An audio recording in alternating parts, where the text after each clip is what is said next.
Hi guys, welcome to my channel, and on today's video I'm going to show you how I created this shaker card for fall using the large mason jar stamp from the two Paper Divas.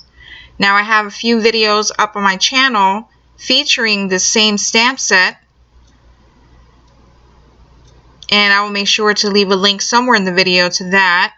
And then here are some acorns that I cut and colored from the fall leaf stamp set, also from the two Paper Divas.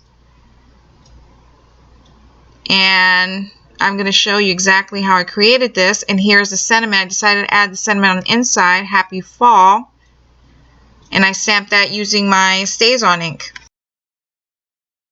Now to start this card off, I have my mason jar image mounted on my stamp block, and I'll be inking it in using my Memento ink. And I will be stamping it onto this scrap piece of red cardstock from my stash. And the reason for using the Memento ink is because I want to deepen the color of the cardstock using my alcohol markers. And there you go. Now the next step is to use this leaf image from the Inkadinkadoo Fall Season stamp set. And now I have it mounted on my stamp block. I'm going to ink it in using the Memento ink, and I am going to stamp it in the center of the mason jar. Now when I use my X-Acto knife to cut this leaf out, it will create the shaker portion of our card. And here are the colors that I chose to color in the cardstock. And now these markers, I just got these from Hobby Lobby, and this is their brand of alcohol markers, and this will be my first time using them. Now I'll be fast forwarding through the coloring process. I'm using my E18 marker to lay down my shadows first. And now I'll use my mid-tone color, my 190R, to blend it out. And I will leave a list of colors down in the description box below. And it does take a bit of work with these markers to blend out the Copics, but I was fairly surprised by the final result.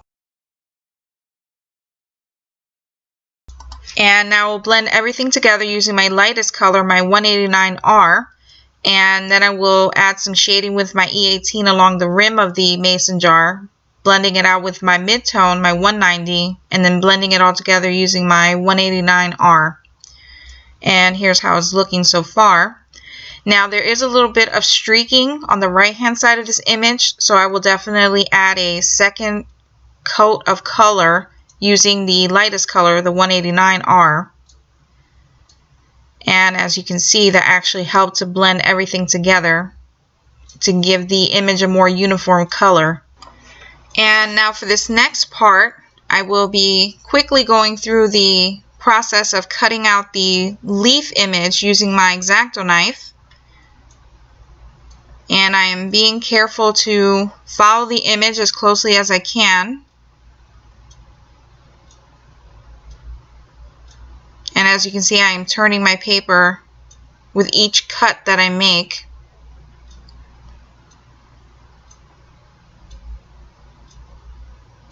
And here's what the mason jar image looks like with our leaf cut out of it.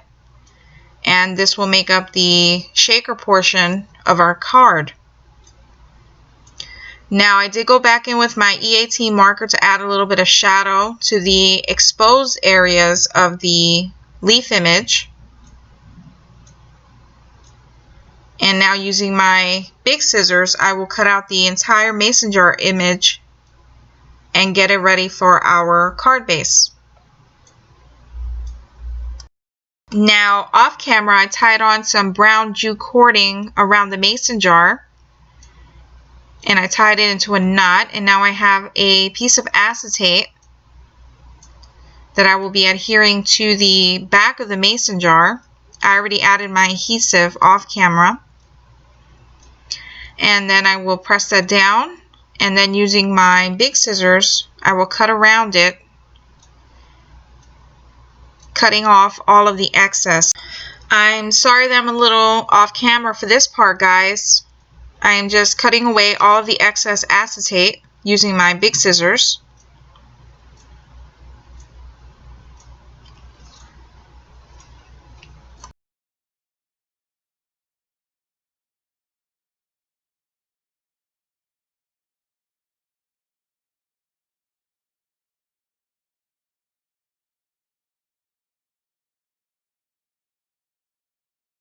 And now that we have our mason jar pretty much complete, here's a card base I'll be using. It's a standard A2 size card.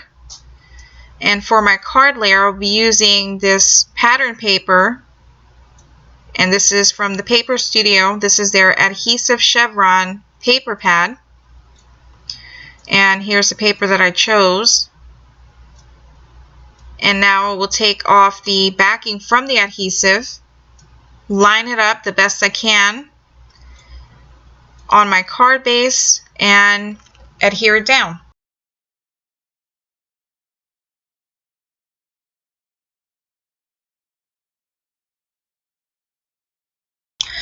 Unfortunately, I didn't film this part of the card making process where I added my foam tape and my sequins to turn this mason jar into a shaker. It took me forever to cut all of the little pieces of foam tape to add to the mason jar around the leaf image. And now I'm adding some highlights to the jar using my Jelly Roll white gel pen. And then the final step to complete this card will be to add some embellishments and my sentiment. Now I'm going to be using this Inkadinkado stamp set. Sorry for the camera being out of focus. This is their Sketchy Flourishes stamp set, and I'll be using that image right there. And I will be inking it in using my Versamark ink and heat embossing it using my Recollections white embossing powder. Now in hindsight, I would have stamped this image prior to adding my mason jar. It was a little tricky trying to get a good impression with all of that foam tape that I had added. But it was pretty much at this point where, after I had my shaker part of the card made, I was pretty much winging the rest of the card, just figuring it out as I went along. But I definitely fell in love with this Sketchy Flourish image, and I thought it would look really nice on the card base. And now I'm adding my white embossing powder, making sure to shake off the excess, and using a soft paintbrush to brush off any of the excess. And now I'll use my embossing tool to heat set it.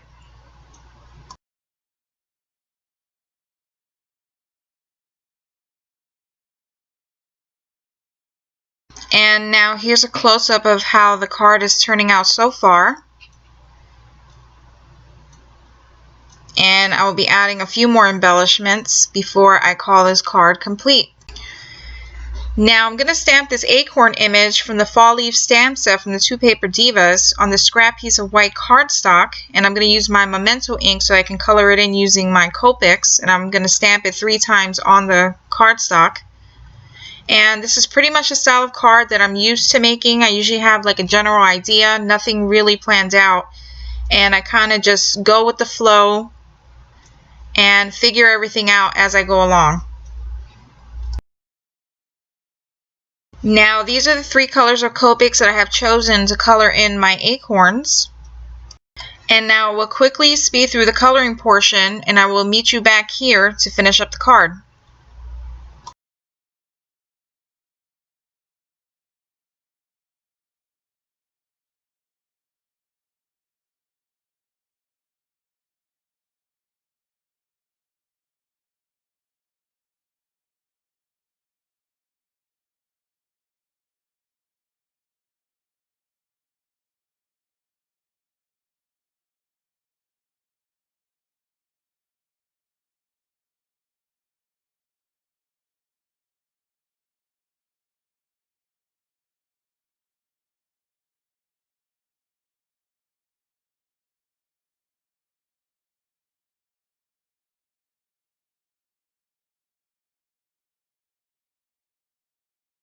With my acorns colored, I will cut them out off camera. And here I'm just figuring out the placement for the acorns. And then I'm just going to use some pop dots and my tape runner to adhere it down. I wasn't sure exactly where to put this last acorn. Then I decided on the other side of the jar was probably the best place for it. And now I'm going to adhere them down off camera, and then I will meet you back here to finish up the card. And here's a close-up of the card so far with the acorns attached. I decided to add a bit of shading around the acorns using my cool gray marker.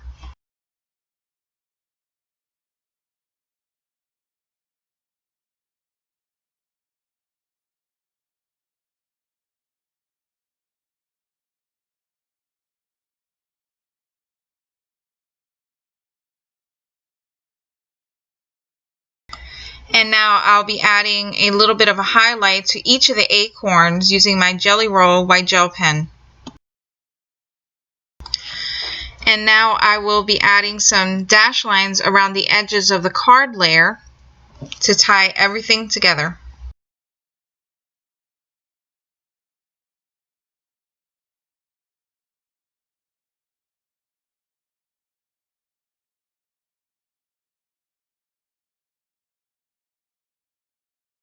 And here's a close-up of my card so far. You can see the embossed flourishes, the dash lines, and I love that you can shake up the mason jar and see the sequins moving around in there. Now off camera, I adhered some of the same sequins that I used in the shaker on the card itself, just adding it to the corners. And now I will use my Wink of Stella glitter brush pen to add some shimmer to the mason jar as well as the tops of the acorns.